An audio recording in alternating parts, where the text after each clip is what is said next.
Ladies and gentlemen, welcome back. Today I got for you Kaiju number 8, chapter 30. I'm bringing you a 30 bomb on raid, but let's dive right into this chapter review because Captain Mina is back and she's ready for war. Alright, she's already blown a hole in the chest of the kaiju, and now that the vice captain and Mina are back, it's the A1 duo of Defense Force 3. So Captain Mina, the vice captain, and Sir Bako, the kaiju slaying tiger, they go straight into the fray. Alright, but we do learn something though. So even though the vice captain suit caps out at 92% and was deactivated apparently, it seems as though he can just will it back on, but it comes back at a much lesser percentage, at a much decreased percentage. So he turns it back on himself, but it only goes up to 63% that we see on page 6. And when he does this, you see the tower operator become concerned. Like, she's like, you shouldn't be fighting, you shouldn't activate your suit, like you need to let Mina and everybody else handle this. But in my mind, I'm like, if you're really this concerned for him, shouldn't you just turn it off yourself? Like, we know from the Defense Force exams that they can remotely activate certain functions on your suit. So if you're that concerned for him, turn it off. But we know that you're not going to do that. She knows that she can't do that because 63% is the only thing that's standing between him living and surviving a punch and him not taking that punch if he was to get hit again. So he is in a do or die situation right now where he has to really execute flawlessly the next moves that him and the captain are going to take in order to take down number 10.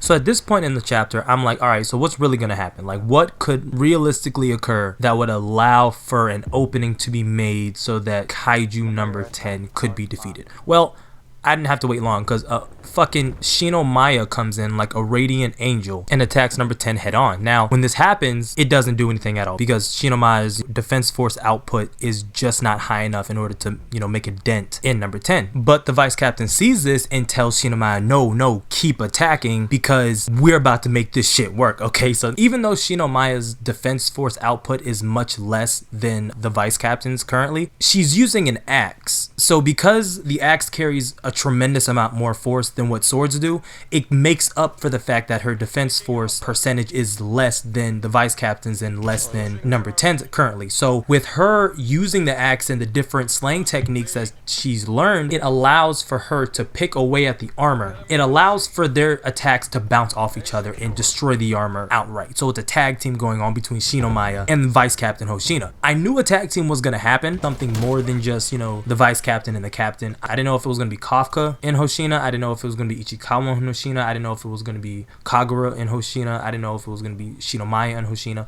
It just turned out to be Shino Maya in Hoshina. And this shit looked fucking beautiful in the manga, okay? It looked fluid. The artwork was phenomenal.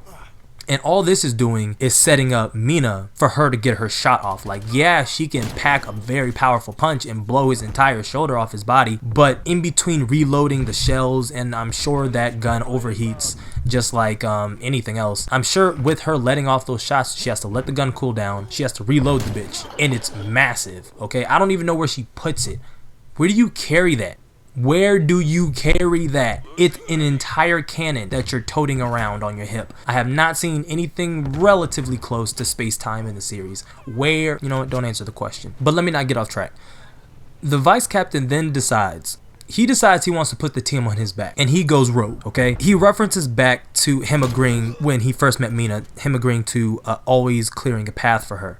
Alright, he goes insane on number 10, and in the background you just see Captain Mina loading up 2 rifle shots and then just obliterates, gone. Alright, GG's to Kaiju number 10.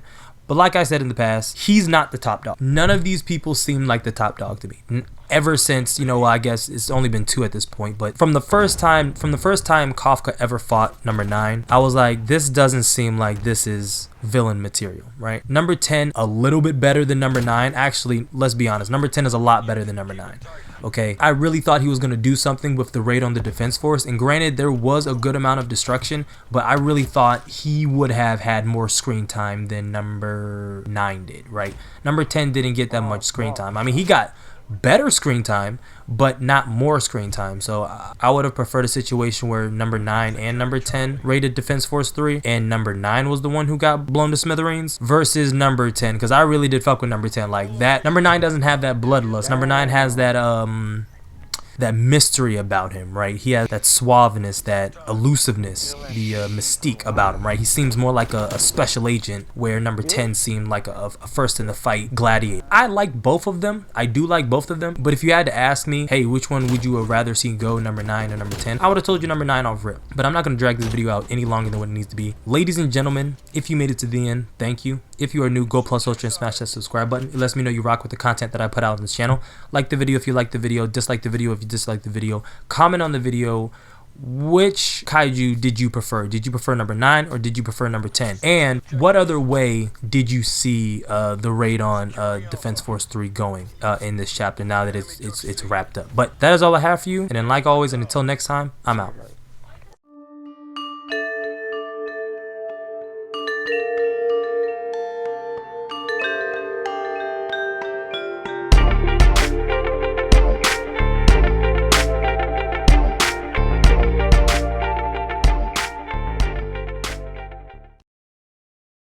Pulling ahead. Enemy spy plane inbound.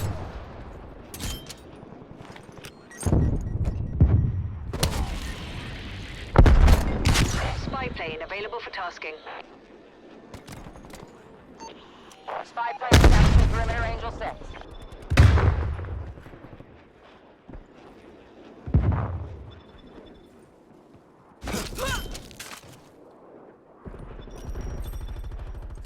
Taking B. Oh fuck, man, that's fucking reload. B secure.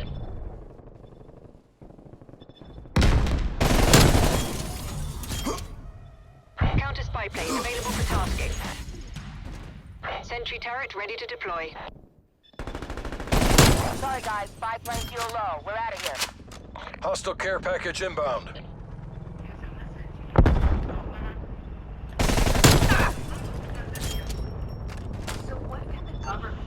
Electronic countermeasures active. Losing B.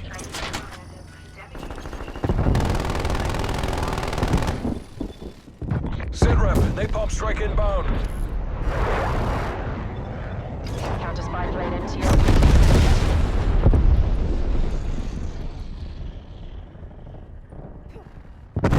Your sentry turret has been destroyed. Hostiles destroyed your trophy Hostile system. spy plane established overhead. Mission timeline expired. Counter spy plane exiting AOR.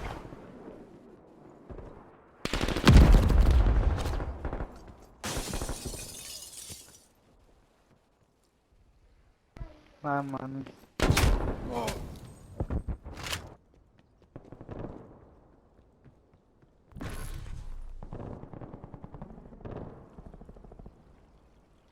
Hostile spy plane established overhead. We lost Bravo.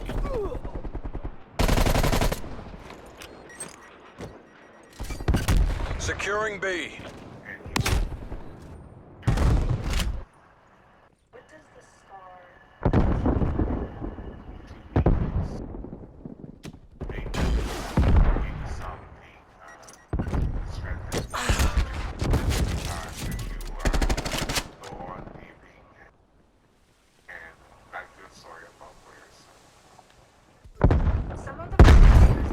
Taking B. Identified as black, which has sparked conversations about anti-blackness among Asian Americans. Tensions between these marginalized communities date back decades.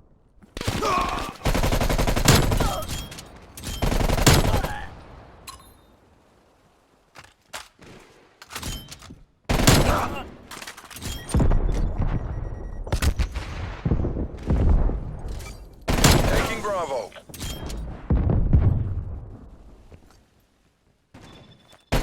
Hostile spy plane established overhead.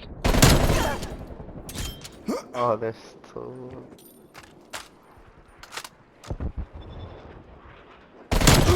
Bravo locked down. Spy plane standing by.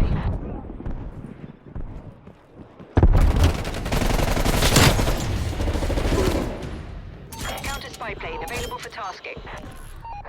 Losing Spy Alpha. plane established overhead. Spy plane Taking commencing C. surveillance operation. Sentry turret We available. lost A. Charlie secure. Spy plane fuel reserves at 50%. Taking A. Spy plane mission timeline Losing B. completed.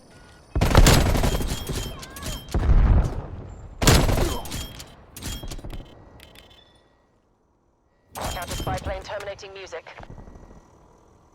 Thanks for the work. Terminating overflight.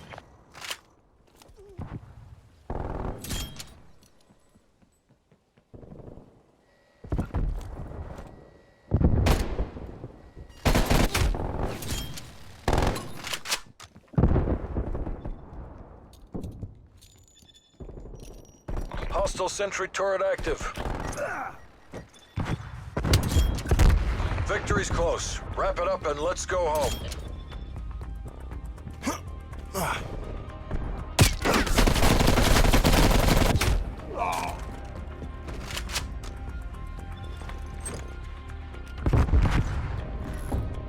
Losing B.